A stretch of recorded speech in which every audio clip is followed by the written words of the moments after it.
ఈరోజు మన కాన్సెప్ట్ వచ్చేసి ఫస్ట్ కాన్సెప్ట్ మెథడ్ ఓవర్లోడింగ్ అని C# లో కాన్సెప్ట్ ఉంటుంది. సో కాన్సెప్ట్ అనేది ఎట్లా వర్క్ అవుతుందో ఒకసారి చూద్దాం. సో నేను దానికోసం మన ప్రాజెక్ట్లో ఒక క్లాస్ తీసుకుంటున్నాను. సో ఇక్కడ రైట్ క్లిక్ చేసి యాడ్ చేసి క్లాస్ ఒకటి తీసుకుంటున్నాను. ఆ క్లాస్ నేమ్ అన్నది పేరెంట్ అని తీసుకుంటున్నాను. సో పేరెంట్ అని ఒక క్లాస్ యాడ్ చేసుకున్నాను.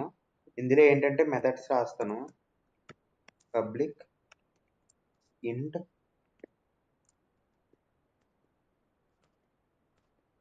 సో ఇందులో నేను ఏం చేస్తున్నానంటే 2 ఫీల్డ్స్ తీసుకుంటున్నాను, 2 పారామీటర్స్ యాక్సెప్ట్ చేస్తున్నాను, ఇంట్ ఏ ఇంట్ బి అని.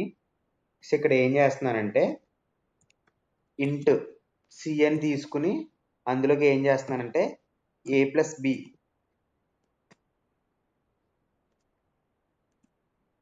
సో ఇక్కడ నేను సింపుల్గా యాడ్ అని ఒక మెథడ్ తీసుకున్నాను. ఆ మెథడ్కి రిటర్న్ టైప్ ఇంటీజర్ ఇచ్చాను. ఈ యాడ్ మెథడ్లోకి 2 ఫీల్డ్ పారామీటర్స్ యాక్సెప్ట్ చేస్తున్నాను, ఇంట్ ఏ ఇంట్ బి అని. సో ఆ రెండిట్లోకి వాల్యూస్ వచ్చిన తర్వాత ఆ 2 వాల్యూస్ని కలిపి సిలో స్టోర్ చేస్తున్నాను, అది కూడా ఇంటే. సో రిటర్న్ సి అని చేస్తున్నాను. సో ఇది ఒక మెథడ్. ఇప్పుడు మళ్ళీ పబ్లిక్ ఇంట్ అని చెప్పేసి సేమ్. సో నేను ఎట్లా తీసుకున్నాను అనుకో, నాకు ఇక్కడ ఒక ఎర్రర్ చూపిస్తుంది. ఏంటి? The type parent already defines a member called add with same parameter types. Naming rule violation, this words must begin with the upper case. So ఇక్కడ చూపిస్తుంది అనమాట, ఆల్రెడీ నువ్వు పేరెంట్లో యాడ్ అని ఒక మెథడ్ తీసుకున్నావు, సో ఆ నేమ్తో ఇంకోటి తీసుకోకూడదని. సో యాక్చువల్గా ఏంటంటే మనం ఒక క్లాస్లో మెథడ్ నేమ్స్ అనేది డిఫరెంట్గా పెట్టి ఉండాలి. కానీ ఈ మెథడ్ ఓవర్లోడింగ్ కాన్సెప్ట్ ఏంటంటే ఇక్కడ నేను యాడ్ మెథడ్ పెట్టచ్చు, ఇక్కడ పెట్టచ్చు, ఇక్కడ పెట్టచ్చు. కానీ ఇక్కడ ఈ పారామీటర్స్ ఉన్నాయి కదా, ఇక్కడ 2 ఇంట్స్ తీసుకున్నాను కదా, ఇక్కడ డిఫరెంట్ చూపించవచ్చు అనమాట. ఇక్కడ నేను ఇంకో ఇంట్ సి అని తీసుకున్నాను అనుకో, నాకు ఇక్కడ ఎర్రర్ పోతుంది. సో ఏంటి అంటే ఇక్కడ మెయిన్గా మెథడ్ ఓవర్లోడింగ్ ఒక కాన్సెప్ట్ ఏంటంటే ఈ యాడ్ మెథడ్ నేమ్ ఉంది కదా, ఈ మెథడ్ నేమ్ సేమ్ మనం ఎన్ని మెథడ్స్ కన్నా పెట్టచ్చు, కానీ ప్రతి మెథడ్కే మనం ఒక డిఫరెన్స్ చూపించాలి. ఇక్కడ నేను 2 ఇంట్లు తీసుకున్నాను, ఇక్కడ 3 ఇంట్స్ తీసుకున్నాను. సో ఇది యాక్సెప్ట్ చేసింది. ఇప్పుడు నేను ఏం చేస్తాను, ఇంట్ డి అని ఇక్కడ ఒకటి తీసుకుని ఈ డిలోకి ఏ ప్లస్ బి ప్లస్ సిని చేస్తాను అనమాట. సో సేమ్ ఇలాగే ఇంకోటి తీసుకోవచ్చు. సో ఏంటంటే మెథడ్ నేమ్స్ సేమ్ ఉండొచ్చు, కానీ పారామీటర్స్ డిఫరెంట్ ఉండాలి. ఇక్కడ నేను ఏం చేస్తాను, స్ట్రింగ్ తీసుకుంటాను. ఈసారి స్ట్రింగ్ ఏ అని తీసుకున్నాను. సో చూడండి మనకి ఎర్రర్ పోయింది. సో ఇక్కడ యాడ్ తీసుకున్నాను, ఇక్కడ యాడ్ తీసుకున్నాను, ఇక్కడ యాడ్ తీసుకున్నాను. ఒకే క్లాస్లో 3 మెథడ్స్ సేమ్ నేమ్స్ తీసుకున్నాను, కానీ మనం ఇక్కడ పారామీటర్స్లో డిఫరెన్షియేట్ చేసామనుకో, డిఫరెన్స్ చూపించామనుకో, సో 3 మెథడ్నే యాక్సెప్ట్ చేస్తామంట, అంటే ఓవర్లోడ్ అవుతుంది. ఇదే మెథడ్ ఓవర్లోడింగ్ కాన్సెప్ట్. సో ఇక్కడ నేను ఇక్కడ ఎందుకు ఎర్రర్ వస్తుందంటే నేను ఇక్కడ ఏని స్ట్రింగ్ అనుకున్నాను, బి వచ్చేసి ఇంటీజర్, ఈ 2 కలిపి సిలో స్టోర్ చేస్తున్నాను. యాక్చువల్గా ఇప్పుడు ఇక్కడ ఇంటూ స్టోర్ చేస్తున్నామంటే ఈ 3 కూడా ఇంట్లో ఉండాలి. లేదు ఇక్కడ స్ట్రింగ్ స్టోర్ చేస్తున్నామంటే ఈ 3 స్ట్రింగ్లో ఉండాలి. ఇక్కడేమో ఏ వచ్చేసి స్ట్రింగ్ ఉంది, ఇక్కడ బి వచ్చేసి ఇంట్ ఉంది. సో ఇది కన్వర్షన్ ఎర్రర్ వస్తుంది. కాబట్టి ఇక్కడ ఏం చేస్తామంటే ఇప్పుడు స్ట్రింగ్ని మనం ఇంట్లోకి మార్చుకోవాలి, ఎందుకంటే బి ఇంటే ఇక్కడ ఫైనల్గా స్టోర్ చేస్తున్న సి ఇంటే. సో ఏను ఒక దాన్ని మార్చుకోవాలంటే సరిపోద్ది. సో అది మార్చుకోవాలంటే మనకి C# లో కన్వర్ట్ అని ఒక క్లాస్ ఉంటుంది. కన్వర్ట్ డాట్ 2 ఇంట్ ఎందులోకి మార్చాలి, ఇంట్లోకి మార్చాలి. 2 ఇంట్ అని ఇక్కడ సైజెస్ ఉంటాయి, 2 ఇంట్ 64, 32, 16, 32, 64 అని. సో 2 ఇంట్ 32 తీసుకుంటున్నాను నేను. 32 ఆఫ్ దేని మార్చాలి, ఏను ఒకటి మార్చితే సరిపోతుంది అనమాట. సో ఇది ఏ స్ట్రింగ్లో ఉంది కాబట్టి ఇప్పుడు ఏం చేసామంటే ఏని కన్వర్ట్ డాట్ 2 ఇంట్ అంటే ఇంటీజర్లోకి మార్చాం అనమాట. ఈ పక్కన 32 అన్నది సైజ్. సో ఇది మార్చుకుంటే మన కన్వర్షన్ ఎర్రర్ పోయింది. సో ఒకే క్లాస్లో 3 మెథడ్లో సేమ్ నేమ్తో పెట్టుకుంటున్నాం, కానీ ఇక్కడ మూడింటిలో ఫస్ట్ దాంట్లో నేను 2 ఇంట్స్ తీసుకున్నాను, సెకండ్ దాంట్లో 3 ఇంట్స్, థర్డ్ దాంట్లో ఒక స్ట్రింగ్ ఒక ఇంటూ తీసుకున్నాను, ఫోర్త్ కూడా తీసుకోవచ్చు, ఇంటి తర్వాత స్ట్రింగ్ అది కూడా వేరు కదా. సో అట్లా నెంబర్ ఆఫ్ తీసుకోవచ్చు విత్ సేమ్ మెథడ్ నేమ్ అనమాట. సో మన డిపార్ట్మెంట్ కంట్రోల్ ఉంది కదా, సో ఇక్కడ నుంచి దాన్ని కాల్ చేద్దాం. సో సింపుల్గా నేను ఏం చేస్తానంటే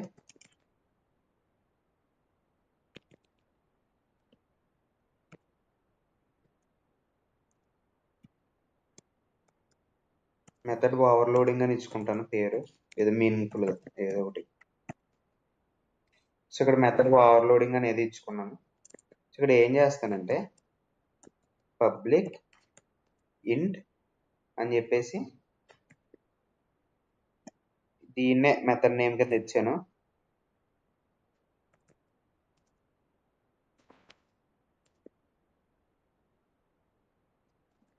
సో నేను ఇక్కడ ఏం చేస్తానంటే ఫస్ట్ మన పేరెంట్ ఉంది కదా, ఈ పేరెంట్ క్లాస్ని మనం ఇక్కడ యూజ్ చేసుకోవాలంటే దీనికి ఆబ్జెక్ట్ అనేది క్రియేట్ చేయాలి. సో నేను ఇక్కడ పేరెంట్ క్లాస్కి parent P is equal to new ఇట్లా ఒక ఆబ్జెక్ట్ అనేది క్రియేట్ చేసుకున్నాను. ఇప్పుడు ఏం చేస్తున్నానంటే ఇప్పుడు పేరెంట్ క్లాస్కి ఆబ్జెక్ట్ క్రియేట్ చేశాను. మీరు సరిగ్గా అబ్జర్వ్ చేస్తే నేను ఇప్పుడు ఇక్కడ పి డాట్ అని కొడతాను. సో పి డాట్ అని కొట్టంగానే మీరు అబ్జర్వ్ చేయండి, ఇక్కడ యాడ్ మెథడ్ వచ్చింది. ఈ యాడ్ మెథడ్ పేరెంట్లో ఉంది. సో పేరెంట్లో యాడ్ మెథడ్ ఉంది. సో ఇక్కడ పి డాట్ అని కొట్టంగానే నాకు ఇక్కడ యాడ్ అని చూపించింది. సో మీరు అబ్జర్వ్ చేయండి, నేను ఒక బ్రాకెట్ తీసుకున్నాను. ఇక్కడ మీకు 1 of 3 మెథడ్స్ అని చూపిస్తుంది. ఏంటి 1 of 3? ఫస్ట్ మెథడ్ ఏంటి? ఫస్ట్ పేరెంట్లో యాడ్ మెథడ్లో ఇక్కడ కనిపిస్తుందా? ఫస్ట్ నువ్వు 2 ఇంట్లు ఇచ్చి మెథడ్ ఒకటి ఉంది. నెక్స్ట్ 2 of 3 ఏంటి? ఒకటి స్ట్రింగ్ ఒకటి ఇంటూ ఇచ్చి మెథడ్ ఉంది. నెక్స్ట్ 3 of 3 3 ఇంట్లు ఇచ్చి మెథడ్ ఉంది. సో ఈ మూడిట్లో మనం ఏదన్నా తీసుకోవచ్చు. ఇప్పుడు నేను ఏం చేస్తానంటే ఇప్పుడు ఫస్ట్ 1 of 3 ఉంది కదా, 2 ఇంట్లు ఇచ్చింది అది తీసుకుంటాను. సో 2 ఇంట్లు కాబట్టి నేను ఇక్కడ 1, 2 అని ఇస్తాను. సో 1, 2 అని ఇస్తే ఇక్కడ ఏమవుద్ది చూడండి. సో మీరు అబ్జర్వ్ చేస్తే నేను ఇక్కడ 1, 2 అని తీసుకున్నాను. సో 1, 2 అంటే మన పేరెంట్లో యాడ్లో 2 ఇంట్లు తీసుకున్నాను 1, 2 అంటే ఈ మెథడ్కి వస్తుంది. సో మీరు అబ్జర్వ్ చేస్తే ఇక్కడ 1 రెఫరెన్స్ అని వచ్చింది, ఇక్కడ 0 రెఫరెన్సెస్, ఇక్కడ 0 రెఫరెన్సెస్. ఇక్కడ 1 రెఫరెన్స్ ఎందుకు వచ్చిందంటే నేను ఇక్కడ పేరెంట్ క్లాస్కి ఆబ్జెక్ట్ క్రియేట్ చేసి ఈ పి డాట్ యాడ్ మెథడ్లో 1, 2 పాస్ చేశాను. అంటే ఇది ఈ మెథడ్కి సింక్ అవుతుంది అనమాట, అందుకే 1 రెఫరెన్స్ వచ్చింది. ఇప్పుడు ఇక్కడ ఈ సెకండ్ మెథడ్లో మనం 3 ఇంటిజర్స్ని పాస్ చేసేలా ఇచ్చాము. సో ఇక్కడ నేను ఏం చేస్తానంటే ఇక్కడ చూడండి 0 రెఫరెన్సెస్ ఉంది, దీనికి 1 ఉంది. ఇప్పుడు దీన్ని ఏం చేస్తానంటే 1, 2, 3 అని ఇస్తాను. అప్పుడు ఇది ఇంకో చూడండి 3 of 3 సెకండ్ మెథడ్కి ఈక్వల్ అయినట్టు అనమాట. సో ఇప్పుడు మీరు ఇక్కడ చూసుకున్నట్లయితే ఇంకో ఇది దీనికి ఉన్న 1 రెఫరెన్స్ పోయి దీనికి వచ్చింది 1 రెఫరెన్స్ అని. సో అక్కడ చెప్తుంది అనమాట ఇది ఎట్లా చూసుకుంటుంది అంటే ఓకే ఈ పేరెంట్ క్లాస్లో 3 యాడ్ మెథడ్లు ఉన్నాయి, కానీ వీడు 3 యాడ్ మెథడ్లకే డిఫరెంట్గా పారామీటర్స్ అని పాస్ చేశాడు. వీడు 2 ఇంట్లు ఇస్తే నేను ఈ మెథడ్ తీసుకుంటాను, వీడు 3 ఇచ్చి ఆ 3 ఇంట్లు ఇస్తే నేను ఈ మెథడ్ తీసుకుంటాను. వీడు 2 ఇచ్చాడు కానీ ఫస్ట్ది స్ట్రింగ్ ఇచ్చి సెకండ్ది ఇంటి ఇచ్చాడు అనుకో, నేను ఈ మెథడ్ తీసుకోవాలి అని అట్లా డిఫైన్ చేసుకుంటుంది అనమాట. మెథడ్ నేమ్స్ ఒకటే ఉండొచ్చు కానీ డిఫరెంట్ పారామీటర్స్. అట్లాగా ఇది మెథడ్ ఓవర్లోడింగ్ కాన్సెప్ట్ అనమాట. సో ఇప్పుడు మనం ఏం చేద్దాం అంటే ఇక్కడ బ్రేక్ పాయింట్ పెట్టి సరదాగా ఎగ్జిక్యూట్ చేసి చూద్దాము. ఇక్కడ నేను ఏం చేస్తానంటే ఇంట్ జెడ్ అని ఈ వచ్చిన మెథడ్లో ఫైనల్ అవుట్పుట్ జెడ్లో పెట్టుకుంటున్నాను, ఆ జెడ్ని రిటర్న్ చేస్తాను. సో ఇక్కడ నేను ఒక బ్రేక్ పాయింట్ పెట్టుకుంటున్నాను. సో ఒకసారి బిల్డ్ చేసుకుంటున్నాను, నా ప్రాజెక్ట్లో ఏమైనా ఎర్రర్స్ ఉన్నాయేమో. సో 3 సక్సీడ్ 0 ఫెయిల్ 0 స్కిప్ అని వచ్చింది. సో ఇప్పుడు నేను ఏం చేస్తానంటే ప్రాజెక్ట్ని రన్ చేస్తున్నాను. సో ఇక్కడ మనకు మెథడ్ ఓవర్లోడింగ్ అని మెథడ్ వచ్చింది సింపుల్గా. ఇక్కడ రైట్ అవుట్ చేసి ఎగ్జిక్యూట్ చేశాను. సో మన బ్రేక్ పాయింట్ హిట్ అయింది. సో ఇక్కడ ఎగ్జిక్యూషన్లో F10 F11 రెండు ఉంటాయి. F10 ఏంటంటే లైన్ టు లైన్ వెళ్తుంది. ఇప్పుడు మీరు అబ్జర్వ్ చేస్తే ఇక్కడ నేను F10 కొట్టాను అనుకో, నెక్స్ట్ లైన్కి వెళ్ళింది. ఇక్కడ మీరు అబ్జర్వ్ చేస్తే ఇక్కడ పేరెంట్ క్లాస్లో ఆబ్జెక్ట్ క్రియేట్ చేసుకున్నాం కదా పి అనే నేమ్తో, ఆ పి అనే ఆబ్జెక్ట్లో యాడ్ అని మెథడ్ ఉంది, అని చెప్తున్నాం. యాక్చువల్గా ఇక్కడ మనం F10 కొట్టామనుకో, F10 కొడితే ఇది డైరెక్ట్ నెక్స్ట్ స్టెప్కి వెళ్ళిపోతుంది. కానీ ఇందాక అదే లైన్లో F11 కొట్టామనుకో, ఆ మెథడ్లోకి ఎగ్జిక్యూట్ చేసి చూపిస్తుంది అనమాట. F10కి F11కి అది డిఫరెన్స్. ఒకసారి మళ్ళీ మీకు క్లియర్గా ఎక్స్ప్లెయిన్ చేస్తాను. సో కంటిన్యూ చేస్తున్నాను. సో ఇందులోకి వచ్చి ట్రై డౌట్ కొట్టి ఎగ్జిక్యూట్ చేశాను. ఈసారి F10 కొడుతున్నాను. ఇప్పుడు మీకు ఇక్కడ అర్థమవుతుంది. ఇక్కడ యాడ్ మెథడ్ కాల్ చేస్తున్నాం.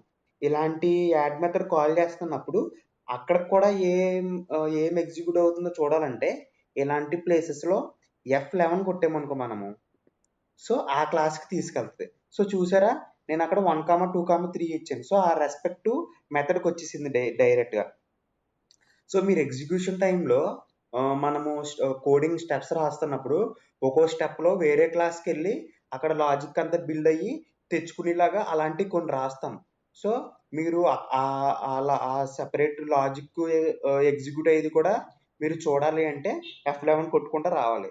సో అట్లా నాకు అక్కర్లేదు, డైరెక్ట్ స్టెప్ టు స్టెప్ నాకు వచ్చేస్తే సరిపోద్ది. ఇది మళ్ళీ వేరే క్లాస్కి వెళ్ళి అక్కడ లాజిక్ ఏం నాకు అక్కర్లేదు అనుకుంటే సింపుల్గా F10 అనమాట. సో ఇక్కడ మీరు మళ్ళీ F11 కొట్టారనుకో, ఇక్కడ చూడండి, ఇంటి ఏలోకి నేను 1 తీసుకున్నాను, 1 వచ్చింది. బిలోకి 2 వచ్చింది, 2 తీసుకున్నాను. సిలోకి 3 వచ్చింది, 3 తీసుకున్నాను. ఇక్కడ 2 + 3 + 1 అంటే 6. ఫైనల్గా డిలోకి 6 వచ్చింది, మూడింటిని కలిపాను కదా. సో మళ్ళీ F11 కొడుతున్నాను. సో మళ్ళీ చూసారు ఎక్కడికి వచ్చింది అంటే ఈ స్టెప్ నుంచి F11 కొడితే ఈ స్టెప్కి వెళ్ళి ఈ 3 మెథడ్లో ఏ మెథడ్కి వాడు ఇచ్చాడు అన్నది చూసుకుని ఆ రెస్పెక్టివ్ మెథడ్ ఎగ్జిక్యూట్ అయ్యి మళ్ళీ ఈ స్టెప్కి వస్తుంది. అదే నేను F11 కొట్టుకుంటే F10 కొట్టాను అనుకో, ఈ స్టెప్ నుంచి డైరెక్ట్గా ఈ స్టెప్ వచ్చేస్తుంది. ఈ పేరెంట్ క్లాస్లో రెస్పెక్టివ్ మెథడ్కి వెళ్ళి ఈ ఎగ్జిక్యూషన్ అంతా ఇంక చూపించదు. F11 కొడితే మాత్రమే ఈ స్టెప్లో కరెక్ట్గా వేరే క్లాస్కి వెళ్తుంది. అలాంటి టైంలో వేరే ఏదైతే క్లాస్లోకి వెళ్తుందో ఆ క్లాస్లో కూడా మనం ఏదైనా ఎగ్జిక్యూషన్ చూడాలి అంటే ఖచ్చితంగా మనం F11 కొట్టాలి. సో మీకు కోడ్ ఎక్కడికి వెళ్తుందో నాకు నిజంగా తెలీదు. సో మీరు అన్ని F11 కొట్టుకుంటూ వెళ్ళిపోండి. ఒకవేళ వేరే క్లాస్కి వెళ్తుంది అనుకుంటే అక్కడ కూడా చూపిస్తుంది. నాకు వేరే ఇప్పుడు ఈ క్లాస్లో నాకు ఎగ్జిక్యూషన్ నాకు ఏం అవసరం లేదు, డైరెక్ట్గా ఈ మెథడ్ అయిపోగానే సింపుల్గా రిటర్న్ జెడ్లోకి ఏం వస్తుందో చూసుకోవాలంటే మీరు సింపుల్గా F10 కొట్టేయచ్చు అనమాట. సో మళ్ళీ ఇక్కడికి వచ్చింది, మళ్ళీ F11 కొడుతున్నాను. సో ఫైనల్గా జెడ్లోకి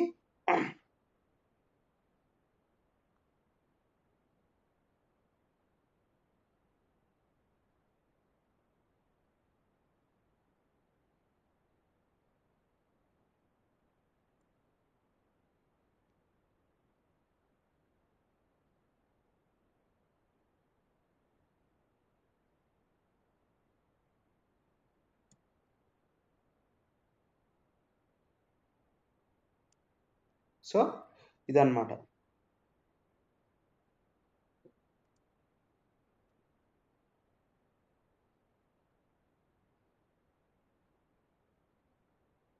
సో ఇట్లాగా మనం మెథడ్ ఓవర్లోడింగ్ కాన్సెప్ట్ అనేది చేసుకుంటాం. సో ఇక్కడికి మెథడ్ ఓవర్లోడింగ్ కాన్సెప్ట్ అర్థమైంది కదా. సో ఒకే క్లాస్లో సేమ్ నెంబర్ ఆఫ్ మెథడ్స్తో అదే సేమ్ నేమ్ ఉన్న మెథడ్స్ ఎన్నన్నా పెట్టుకోవచ్చు, విత్ డిఫరెన్షియేషన్ చూపించాలన్నమాట. సో అదనమాట. సో ఇక్కడ నేను ఏం చేస్తానంటే ఇప్పుడు నేను ఇట్లా ఇందులోకి ఫస్ట్ స్ట్రింగ్ అని తీసుకున్నాను అనుకో, సంథింగ్ స్ట్రింగ్ తర్వాత ఏదో ఒక 5 అని ఇచ్చాను నెంబర్. సో ఈ స్ట్రింగ్లోకి ఏదన్నా 20 తీసుకున్నాను అనుకోండి. సో ఫస్ట్ స్ట్రింగ్ ఇచ్చాను, దాని తర్వాత ఇంటి ఇచ్చాను. సో ఇక్కడ చూసుకున్నట్లయితే దీనికి 0 రెఫరెన్స్, దీనికి 0 రెఫరెన్స్, దీనికి 1 రెఫరెన్స్ వచ్చింది. అంటే ఈ మెథడ్ తీసుకున్నట్టు అనమాట. సో అట్లా అది చేసుకుంటుంది అనమాట.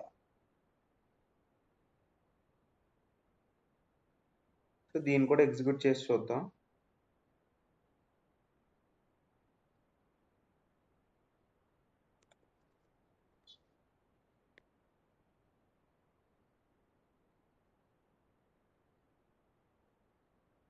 సో F11 కొడుతున్నాను, ఇక్కడికి వచ్చింది.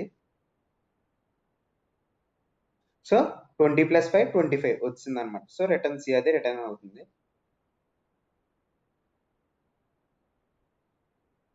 సో జెడ్లో కూడా 25 వచ్చింది. సో 25 ఇక్కడ రిటర్న్ అవుతుంది అనమాట.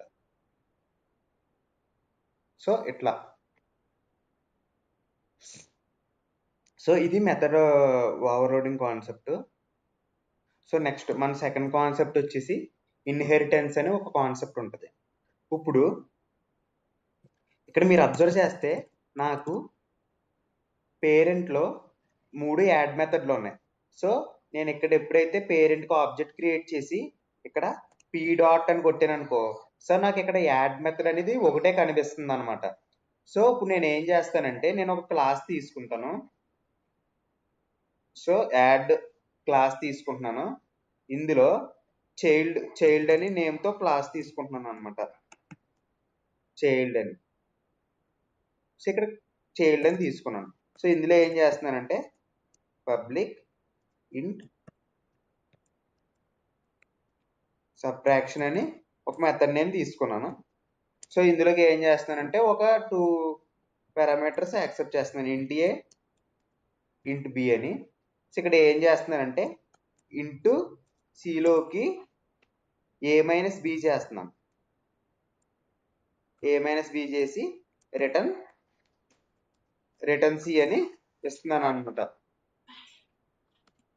సో ఇక్కడ నేను చైల్డ్లో సబ్ట్రాక్షన్ అని ఒక మెథడ్ తీసుకున్నాను. ఇక్కడ పేరెంట్లో 3 యాడ్లు తీసుకున్నాను. ఇప్పుడు మీరు అబ్జర్వ్ చేస్తే డిపార్ట్మెంట్ కంట్రోల్లోకి వెళ్ళాను. నేను ఇక్కడ పీ డాట్ అని ఇచ్చాను అనుకో, మీరు అబ్జర్వ్ చేయండి, ఇక్కడ నాకు ఇక్కడ పేరెంట్లో అన్ని యాడ్ మెథడ్స్ ఉన్నాయి కాబట్టి నాకు యాడ్ ఒకటే చూపించింది ఇక్కడ. సో ఇప్పుడు మన సెకండ్ కాన్సెప్ట్ వచ్చేసి ఇన్హెరిటెన్స్.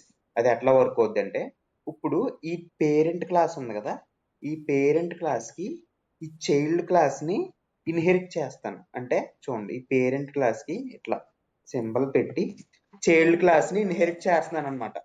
సో ఇక్కడ ఏంటంటే ఇక్కడ ఏమవుతుందంటే, ఇప్పుడు ఈ పేరెంట్ క్లాస్కి నేను ఇక్కడ ఆబ్జెక్ట్ క్రియేట్ చేశాను కదా ఇక్కడ డిపార్ట్మెంట్ కంట్రోలర్లో. ఇందాక నాకు పేరెంట్ క్లాస్లో యాడ్ మెథడ్ ఒకటి ఉంది కాబట్టి అది ఒకటి చూపించింది. కానీ మనం ఇక్కడ ఏం చేస్తున్నాం, ఈ చైల్డ్ క్లాస్ని ఈ పేరెంట్ క్లాస్కి ఇన్హెరిట్ చేసాము. సో అప్పుడు ఈ చైల్డ్ క్లాస్లో ఏదైతే మెథడ్స్ ఉన్నాయో ఈ మెథడ్స్ అన్ని ఈ పేరెంట్ క్లాసు యూజ్ చేసుకోగలదు అనమాట. సో అది కాన్సెప్ట్. ఇక్కడ ఏ క్లాస్ అయినా అవనివ్వండి, ఇక్కడ కూడా ఏ క్లాస్ అయినా అవనివ్వండి, ఈ పొజిషన్లో ఉన్న క్లాస్ ఎప్పుడు పేరెంట్ క్లాస్ అవుతుంది, ఈ పొజిషన్లో ఉన్న క్లాస్ ఎప్పుడు మనకు చైల్డ్ క్లాస్ అవుతుంది అనమాట.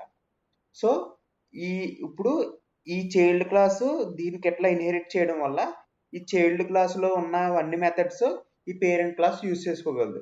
కానీ ఈ పేరెంట్లో ఉన్నాయన్ని చైల్డ్ యూజ్ చేసుకోలేదు, ఓన్లీ చైల్డ్లో మాత్రమే యూజ్ చేసుకుంటుంది. ఈ చైల్డ్ని మనం పేరెంట్ ఇన్హెరిట్ చేసాం కాబట్టి అప్పుడు ఈ చైల్డ్లోనే పేరెంట్ యూజ్ చేసుకోగలదు. సో ఇందాక నేను పీ డాట్ అని కొట్టంగానే నాకు పీలో యాడ్ ఒకటి ఉంది కాబట్టి యాడ్ వచ్చింది. ఇప్పుడు ఈ పేరెంట్కి నేను చైల్డ్ ఇన్హెరిట్ చేస్తున్నాను కాబట్టి సో చైల్డ్లో సబ్ట్రాక్షన్ మెథడ్ ఉంది కదా. సో ఇప్పుడు నేను ఎక్కడైతే పీ డాట్ అని కొట్టానో, సో ఇక్కడ మీరు చూసుకున్నట్లయితే నాకు యాడ్ చూపిస్తుంది, సబ్ట్రాక్షన్ చూపిస్తుంది. సో మెథడ్ ఇన్హెరిటెన్స్ అనేది ఇన్హెరిటెన్స్ అంటే ఇట్లా ఉంటుంది కాన్సెప్ట్. సో ఇట్లాగా ఇది సింబల్, ఇన్హెరిటెన్స్ సింబల్.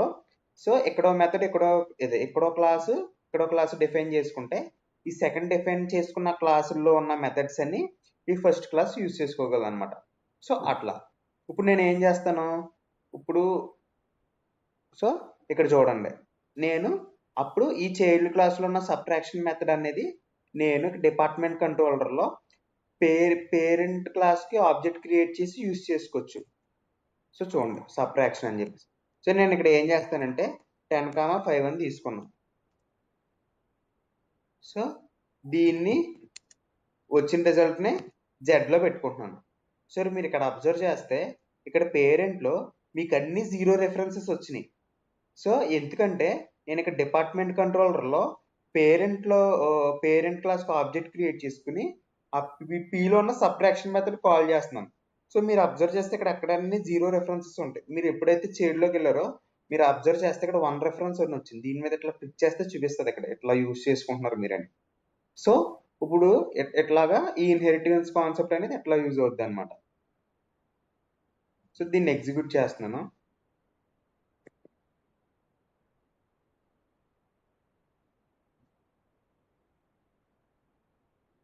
ఇక్కడికి వచ్చింది. సో F11 కొట్టాను. ఇక్కడ కూడా F11 కొడుతున్నాను, ఎందుకంటే ఆ రెస్పెక్టివ్ మెథడ్లో ఎగ్జిక్యూషన్ నేను చూడాలనుకుంటున్నాను కాబట్టి. సో ఇక్కడ 10,5 అని ఇచ్చాను. సో ఫస్ట్ 10 ఇచ్చాను. సో 10,5 అని ఇచ్చాను. సో ఇక్కడికి వస్తుంది. ఫస్ట్ A, B ఉంది. 10,5 ఇచ్చాను అంటే ఏలోకి 10 తీసుకుంటుంది, బిలోకి 5 తీసుకుంటుంది. సో మీరు ఇక్కడ ఏ మీద కర్సర్ పెట్టి చూస్తే 10 తీసుకుంది. సో ఇక్కడ బి మీద కూడా కర్సర్ పెట్టి చూస్తే 5 తీసుకుంది. సో మీరు ఎప్పుడైతే F11 కొట్టారో సిలో ఏం చేస్తున్నాం, ఏ మైనస్ బి చేస్తున్నాం. అంటే ఏలో 10 ఉంది, బిలో 5 ఉంది. 10 మైనస్ 5 అంటే 5, అంటే ఫైనల్ గా సిలోకి 5 రావాలి. సో అదే రిటర్న్ చేస్తున్నాం. సిలోకి 5 వచ్చింది. మళ్ళీ F11 కొడుతున్నాను. సో ఈ మెథడ్ అంతా కాల్ అయ్యి వచ్చిన అవుట్పుట్ ని జెడ్ అని ఒక ఇంటీజర్ తో జెడ్ అని ఒకటి తీసుకున్నాను వేరియబుల్. సో అందులో పెట్టుకుంటున్నాను. జెడ్ లోకి ఏమొచ్చింది, 5 వచ్చింది. సో అదే రిటర్న్ చేస్తున్నాను అనమాట. సో మీరు ఇక్కడ అబ్జర్వ్ చేస్తే రెస్పాన్స్ బాడీలో 5 అని మనకు అవుట్పుట్ వచ్చింది. సో ఇది one of the important concept అనమాట, ఇన్హెరిటెన్స్. సో మీకు లాస్ట్ క్లాస్లో నేను పార్షియల్ క్లాస్ చెప్పాను కదా, ఇక్కడ చెప్పాను మీకు. సో ఇక్కడ శ్రీరామ్ కంటెక్స్ట్లో ఈ శ్రీరామ్ కంటెక్స్ట్ అనే క్లాసు డీబీ కంటెక్స్ట్ అనే దాన్ని ఇన్హెరిట్ చేసుకుంటుంది. సో డీబీ కంటెక్స్ట్ అనే క్లాసులో ఏదైతే ఉన్నాయో ఈ డీబీ కంటెక్స్ట్ లో ఉన్నాయన్నీ శ్రీరామ్ కంటెక్స్ట్ యూజ్ చేసుకోగలరు అనమాట. సో లాస్ట్ టైం మీకు చూపించినప్పుడు ఇది ఇన్హెరిటెన్స్ కాన్సెప్ట్, మీకు నెక్స్ట్ చెప్తాను కదా కాన్సెప్ట్ ఇదే. సో ఈ డీబీ కంటెక్స్ట్ లో ఉన్న క్లాస్ మెథడ్స్ అన్ని లేకపోతే ఏదైనా కాన్సెప్ట్స్ కానీ ఏ ఉంటాయి అవన్నీ ఈ శ్రీరామ్ కంటెక్స్ట్ అన్నది యూజ్ చేసుకోగలదు. సో ఈ కేసులో శ్రీరామ్ కంటెక్స్ట్ అన్నది పేరెంట్ క్లాస్ అవుతుంది, డీబీ కంటెక్స్ట్ అనేది చైల్డ్ అవుతుంది, ఎందుకంటే ఇది దీన్ని యూజ్ చేసుకుంటుంది కాబట్టి. సో ఇది చైల్డ్ అవుతుంది, ఇది పేరెంట్ అవుతుంది. సో ఎట్లా అనమాట ఇన్హెరిటెన్స్ కాన్సెప్ట్. ఇవి ఇంపార్టెంట్, ఇంటర్వ్యూస్ లో గట్రా అడుగుతారు. ఇన్హెరిటెన్స్ కాన్సెప్ట్ ఎట్లా యూజ్ అవుతుంది, మెథడ్ ఓవర్లోడింగ్ అంటే ఏంటి, ఇలాంటివన్నీ అడుగుతారు. సో మనకి ఇంకొక 2 కాన్సెప్ట్లు ఉన్నాయి చిన్నవి. సో అవి కూడా మనం ఒకసారి చూద్దాం. సో ఇక్కడ నేను ఏం చేసుకుంటానంటే, ఇక్కడ కాన్స్టెంట్ అని ఒక కీవర్డ్ ఉంటుంది, CONST కాన్స్టెంట్ అని. ఇక్కడ నేను ఏం చేస్తానంటే ఒక స్ట్రింగ్ తీసుకుంటున్నాను. స్ట్రింగ్ STR అని ఒక స్ట్రింగ్ తీసుకుని అందులోకి ABCDEF అని చెప్పేసి ఒకటి పెట్టుకున్నాను. సో సారీ, ఇది బయట పెట్టేసుకున్నాను.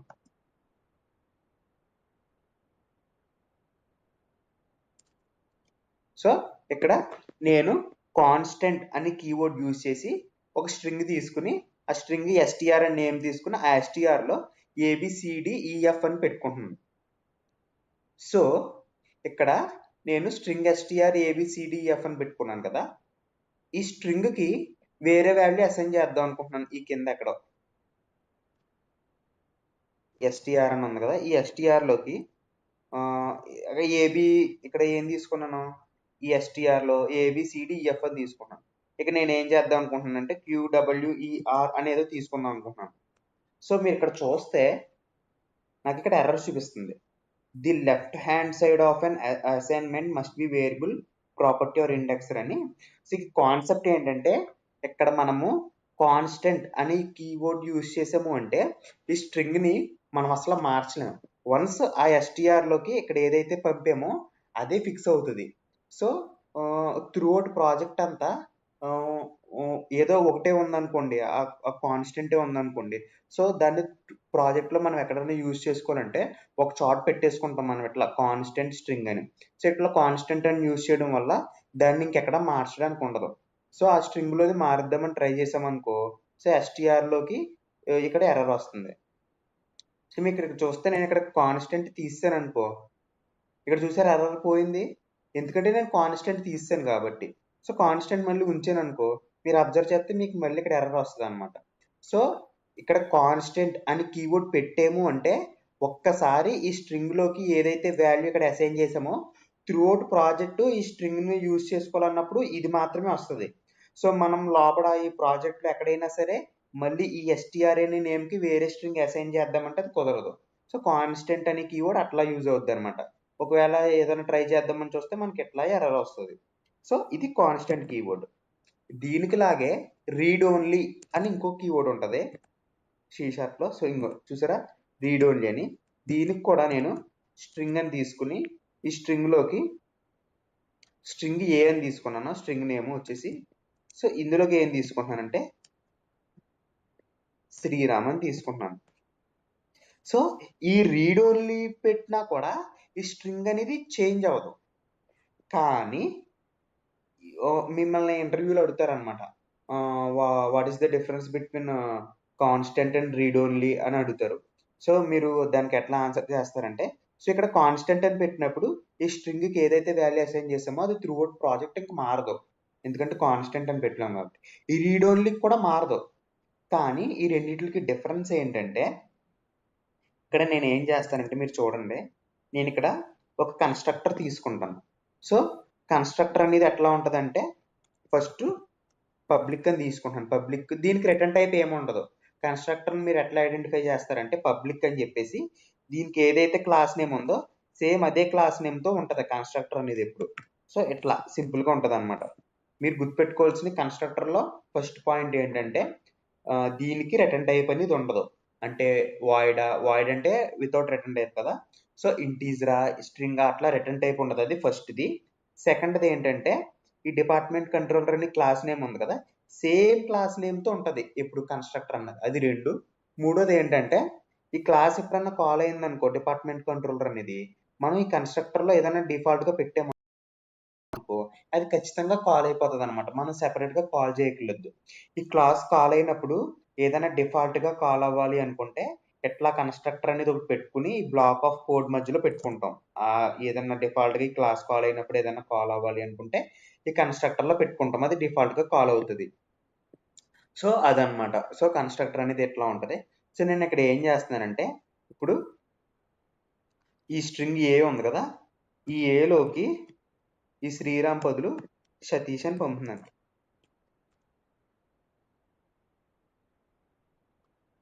సో మీరు ఇక్కడ చూస్తే మిమ్మల్ని అడుగుతారు, సో కాన్స్టెంట్ కీవర్డ్కి రీడ్ ఓన్లీ కీవర్డ్కి డిఫరెన్స్ ఏంటి అని అడుగుతారు. మీరు ఏం చెప్తారు, సార్ కాన్స్టెంట్ కీవర్డ్ అనేది ఒక స్ట్రింగ్ డిఫైన్ చేసి ఏదైనా వాల్యూ పెట్టుకున్నామంటే త్రూ అవుట్ ఆ ప్రాజెక్ట్ అంతా ఈ ఎస్టిఆర్ అనే నేమ్లో ఈ ఏబిసిడిఎఫ్ మాత్రమే ఉంటుంది, ఈ స్ట్రింగ్ మాత్రమే ఉంటుంది. దానికి ఆ ప్రాజెక్ట్లో వేరేది ఏమన్నా అసైన్ చేద్దామని చూస్తే మనకి ఇట్లా ఎర్రర్ అనేది వస్తుంది అని చెప్తారు. సో ఇది కూడా మారదు, రీడ్ ఓన్లీ కూడా ఒక స్ట్రింగ్ అసైన్ చేసామంటే అందులో కూడా వాల్యూ మారదు. కానీ డిఫరెన్స్ ఏంటంటే ఈ రీడ్ ఓన్లీ పెట్టిన స్ట్రింగ్ని వాల్యూ మార్చాలనుకుంటున్నాం అనుకో, అది మనం కన్స్ట్రక్టర్లో మార్చొచ్చు. ఇది ఒకటే ఛాన్స్ మనకి, ఇంకెక్కడ మార్చలేం. అది కూడా ఒకసారి అది కూడా కన్స్ట్రక్టర్లోనే మార్చగలం. సో ఈ రీడ్ ఓన్లీ పెట్టింది ఈ స్ట్రింగ్కి వాల్యూ మనం మార్చుకోవాలనుకుంటే ఓన్లీ కన్స్ట్రక్టర్లోనే మార్చుకోగలం. కాన్స్టెంట్గా అయితే మనం కన్స్ట్రక్టర్లో పెట్టినా మార్చుకోలేం, ఎక్కడ మార్చుకోలేం. సో అది డిఫరెన్స్. ఇది one of the important question అనమాట. సో రెండింటికి డిఫరెన్స్ ఏంటని అడుగుతారు. కాన్స్టెంట్ అన్నది త్రూఅవుట్ ప్రాజెక్ట్ సేమ్ స్ట్రింగ్ అట్లాగా ఉంటుంది, మార్చలేము. రీడ్ ఓన్లీ పెట్టుకుంటే ఆ స్ట్రింగ్ని మనం కావాలంటే కన్స్ట్రక్టర్లో మార్చుకోవచ్చు, అది డిఫరెన్స్ అనమాట. సో మీరు అబ్జర్వ్ చేస్తే ఇందాకడే ఎస్టిఆర్ అనేది ఇక్కడ కాల్ చేసి చూపించాను కదా, ఇక్కడ మీకు ఎర్రర్ వచ్చింది. సో నేను ఇక్కడ ఏం చేస్తానంటే ఈ స్ట్రింగ్ ఏ ఉంది కదా, ఈ ఏని కింద మెథడ్లో యాక్సెస్ చేయడానికి ట్రై చేస్తాను. సో ఇప్పుడు నేను ఏం చేస్తున్నానంటే ఇక్కడ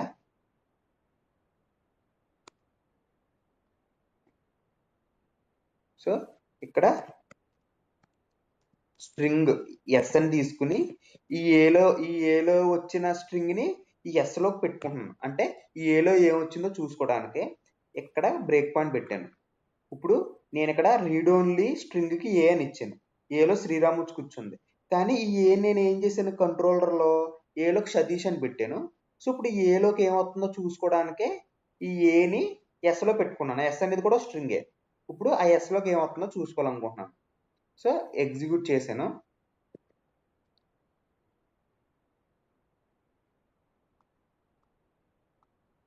సో మీరు ఇక్కడ అబ్జర్వ్ చేస్తే నేను ఏలోకి ఏమొచ్చింది, సతీష్ అని వచ్చింది, ఎందుకంటే నేను ఏలోకి సతీష్ అని పెట్టుకున్నాను కాబట్టి. యాక్చువల్గా ఫస్ట్ నేను ఏలోకి శ్రీరామ్ అని పెట్టుకున్నాను, కానీ మీకు ఇక్కడ ఏ మీద పెడితే ఇక్కడ మీకు సతీష్ అని వచ్చింది. ఎందుకంటే ఫస్ట్ ఇది ఎగ్జిక్యూట్ అయినప్పుడు ఏలోకి శ్రీరామ్ అనే వస్తుంది. సో ఏలోకి శ్రీరామ్ వచ్చినప్పుడు నెక్స్ట్ స్టెప్ ఎప్పుడైతే ఈ కంట్రోలర్లోకి వెళ్ళిందో ఈ ఏలో సతీష్ అని పెడుతున్నాం కదా, సో ఈ ఏలో శ్రీరామ్ వాల్యూని ఈ సతీష్ వాల్యూ ఓవర్ రైట్ చేసేస్తుంది అనమాట. సో అప్పుడు ఏలోకి ఫైనల్గా వచ్చి సతీష్ కూర్చుంటుంది, ఎందుకంటే నేను కన్స్ట్రక్టర్లో ఈ స్ట్రింగ్ ఏలో ఉన్న వాల్యూ మార్చేస్తున్నాను కాబట్టి. సో ఫైనల్గా మీరు ఇక్కడ చూసుకుంటే ఏలోకి సతీష్ అని వచ్చింది. సో ఫైనల్గా అదే ఎస్లో వచ్చింది అనమాట, సతీష్ అని. సో ఈ నెక్స్ట్ స్టెప్ ఎగ్జిక్యూట్ చేస్తే ఈ ఎస్లో కూడా సతీష్ అని వస్తుంది అనమాట. సో మీకు బాగా అర్థం కావాలంటే నేను ఒకటి చేస్తాను, ఫస్ట్ ఇక్కడే పెట్టేస్తాను,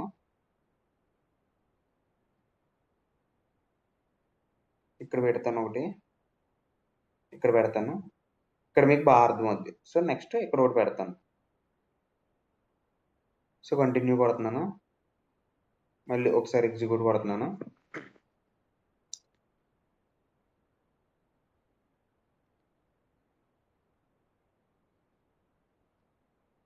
సరే మీరు ఇక్కడ చూసుకున్నట్లయితే ఫస్ట్ నాకు F11 కొట్టాను, నెక్స్ట్ స్టెప్కి వెళ్ళింది. మీరు ఇక్కడ చూసుకున్నట్లయితే నాకు ఫస్ట్ ఏలో ఏమొచ్చింది, శ్రీరామ్ అని వచ్చింది. సో నేను ఇక్కడ ఏం చేస్తాను, కన్స్ట్రక్టర్ కాల్ అవుతుంది, మళ్ళీ నేను F11 అని కొట్టాను. మీరు అబ్జర్వ్ చేస్తే ఇక్కడ నాకు ఏలో శ్రీరామ్ అని ఉంది, కానీ ఎప్పుడైతే ఈ ఏలో సతీష్ పెడుతున్నానో ఈ స్టెప్ ఎగ్జిక్యూట్ అవుతుందో F11 కొట్టాను. మీరు ఇక్కడ చూసుకోండి, ఏలోకి శ్రీరామ్ కాస్త సతీష్ వచ్చింది. ఇక్కడ కూడా చూసుకోండి కావాలితే, ఏలోకి శ్రీరామ్ కాస్త సతీష్ అని వచ్చింది. సో అదనమాట, మీరు జస్ట్ ఎట్లా కంటిన్యూ కొట్టారనుకో మళ్ళీ స్టెప్కి వచ్చేస్తుంది. ఇప్పుడు ఏలో ఏమొచ్చింది, సతీష్ అని వచ్చింది. సో ఏలో ఏముందో ఎస్లో అదే పెట్టుకుంటే సతీష్ అని. సో అట్లా అనమాట. సో ఏం లేదు, సింపుల్గా కాన్స్టెంట్ అని పెట్టిన ఏదన్నా ఒక స్ట్రింగ్ కాన్స్టెంట్ పెడితే త్రూ అవుట్ ఆ స్ట్రింగ్ అని మనం ఏం మార్చలేము, రీడ్ ఓన్లీ కూడా మార్చలేము. కానీ రీడ్ ఓన్లీకి రెండింటికి డిఫరెన్స్ ఏంటంటే, ఈ రీడ్ ఓన్లీ అని పెట్టుకున్న స్ట్రింగ్కి ఓన్లీ ఒక చోట మాత్రమే మార్చగలం, అది కన్స్ట్రక్టర్లో మాత్రమే మార్చగలం. ఇప్పుడు ఈ కన్స్ట్రక్టర్లో కాకుండా నేను బయట మారుద్దామన్నా ఇందాక నాకు కాన్స్టెంట్కి ఏదైతే ఎర్రర్ చూపిస్తుందో అదే చూపిస్తుంది అనమాట. సో అది కూడా మీకు నేను పెట్టి చూపిస్తాను. సో నేను ఇక్కడ కన్స్ట్రక్టర్లో తీసాను. ఇప్పుడు ఏం చేద్దాం అనుకుంటున్నాను, ఈ ఏనే స్ట్రింగ్లోకి కన్స్ట్రక్టర్లో కాకుండా ఇక్కడే బయట ఎక్కడో మారుద్దాం అనుకుంటున్నాను. ఇక్కడ అక్కడ ఇప్పుడు ఏ అని నేమ్తో స్ట్రింగ్ తీసుకున్నాను కదా, ఇప్పుడు ఏ అని నేమ్లోకి ఇక్కడ శ్రీరామ్ అని తీసుకున్నాను. సో అదే శ్రీరామ్ని ఇక్కడ ఏలో ఇక్కడ సతీష్ అనేది తీసుకుంటాను ఇట్లా. సో నేను ఇక్కడ ఆల్రెడీ ఏ అని దానిలోకి శ్రీరామ్ అని ఇచ్చాను, నాకు ఇక్కడ మార్చుకోవడానికి ఉండదు రీడ్ ఓన్లీ పెట్టిన. కానీ మార్చుకోవాలి అనుకుంటే కన్స్ట్రక్టర్లోనే మార్చుకోవాలి. కానీ నేను ఇక్కడ ఏం చేస్తున్నాను, బయట ఇక్కడ మెథడ్లో మార్చుకుందాం ట్రై చేస్తాను. సో మీరు ఇక్కడ దీని మీద ఎర్రర్ వస్తుంది. సో దీని మీద ఇక్కడ పెడితే మీరు అబ్జర్వ్ చేయండి, a read only field cannot be assign to except in a constructor. So ఇది ఏం చెప్తుందంటే, నువ్వు రీడ్ ఓన్లీ పెట్టిన ఫీల్డ్ ఉంది కదా, దానికి వేరే వాల్యూ అసైన్ చేయలేవు, కానీ నువ్వు అది చెయ్యాలి అంటే కన్స్ట్రక్టర్ అని ఇక్కడ ఉంది చూసారా, ఈ కన్స్ట్రక్టర్లో మాత్రమే ఏ అని స్ట్రింగ్లోకి వేరే వాల్యూని నువ్వు అసైన్ చేయగలవు, బయట ఎక్కడ ఏం చేయలేవని అట్లా ఎర్రర్ అనేది చూపిస్తుంది అనమాట. సో అది మన ఇవాటి ఈ 4 కాన్సెప్ట్, ఇవి ఇంటర్వ్యూకి అడుగుతారు అనమాట. సో ఫస్ట్ కాన్సెప్ట్ వచ్చేసి ఆల్రెడీ చెప్పాను కదా, method overloading. So same method names ఎన్నింటిలో కన్నా పెట్టుకోవచ్చు, కానీ ఇది డిఫరెంట్గా అనేది చూపించాలి. సో 2 ఇంట్లు కానీ 3 ఇంట్స్ కానీ లేదా 2 స్ట్రింగ్స్ కానీ, లేకపోతే ఒక స్ట్రింగ్ ఒక ఇంటు, లేదంటే ఒక ఇంటు ఒక స్ట్రింగ్, అట్లా నెంబర్ ఆఫ్ డిఫరెంట్ పారామీటర్స్ చూపించి సేమ్ మెథడ్ నేమ్స్ పెట్టుకోవచ్చు. అది మన ఫస్ట్ కాన్సెప్ట్. సెకండ్ కాన్సెప్ట్ ఏంటి, ఇట్లా పేరెంట్ చైల్డ్ ఇన్హెరిటెన్స్. సో ఇట్లా మనం ఇన్హెరిట్ చేయడం వల్ల ఈ చైల్డ్ క్లాస్లో ఏదైతే మెథడ్స్ ఉన్నాయో అవన్నీ పేరెంట్ క్లాస్ అనేది యూజ్ చేసుకోగలదు. అది మన సెకండ్ కాన్సెప్ట్. థర్డ్ కాన్సెప్ట్ ఏంటి, కాన్స్టెంట్ కీవర్డ్. సో ఇట్లా కాన్స్టెంట్ అండ్ కీవర్డ్ పెట్టి ఒక స్ట్రింగ్కి ఒక వాల్యూ అసైన్ చేస్తే త్రూ అవుట్ ప్రాజెక్ట్ అనేది ఈ స్ట్రింగ్ మాత్రమే ఉంటుంది. మనం కన్స్ట్రక్టర్లో కూడా దీన్ని మార్చుదామని ట్రై చేసినా మనకి ఎర్రర్ అనేది వస్తుంది. ఈ కాన్స్టెంట్ కీవర్డ్ యూజ్ చేసిన దాన్ని మనం కన్స్ట్రక్టర్లో కూడా మార్చలేం. మీరు అబ్జర్వ్ చేస్తే నేను ఈ కాన్స్టెంట్లో యూజ్ చేసిన ఈ స్ట్రింగ్ని కాపీ చేసి ఇక్కడ పెట్టాను. సో కన్స్ట్రక్టర్లో పెట్టినా కానీ నాకు ఇక్కడ ఎర్రర్ వస్తుంది, ఎందుకంటే కాన్స్టెంట్ పెట్టింది మనం కన్స్ట్రక్టర్లో పెట్టినా మార్చలేము, అసలు ఎక్కడా మార్చలేం. కానీ ఈ రీడ్ ఓన్లీ పెట్టింది బయట మార్చలేం, కానీ ఒక కన్స్ట్రక్టర్లో మాత్రం మార్చొచ్చు. నేను ఇదే కాపీ చేసి ఇక్కడ పెట్టాను అనుకో, నాకు ఎర్రర్ ఏం చూపించదు, ఎందుకంటే నేను కన్స్ట్రక్టర్లో పెట్టాను కాబట్టి, ఇది రీడ్ ఓన్లీలో ఉంది కాబట్టి. సో ఇది ఇవాళ మన కాన్సెప్ట్లు. ఒకసారి క్లాస్ అనేది ఒక 2-3 సార్లు బాగా చూడండి, అర్థం చేసుకోండి. సో ఇవి ఇంటర్వ్యూ పర్పస్కి ఇవి అడుగుతూ ఉంటారు. సో క్లాస్ అయితే ఎండ్ చేస్తున్నాను, ఇది మన ఇవాళ క్లాసు. ఓకే, క్లాస్ ఎండ్ చేస్తున్నాను.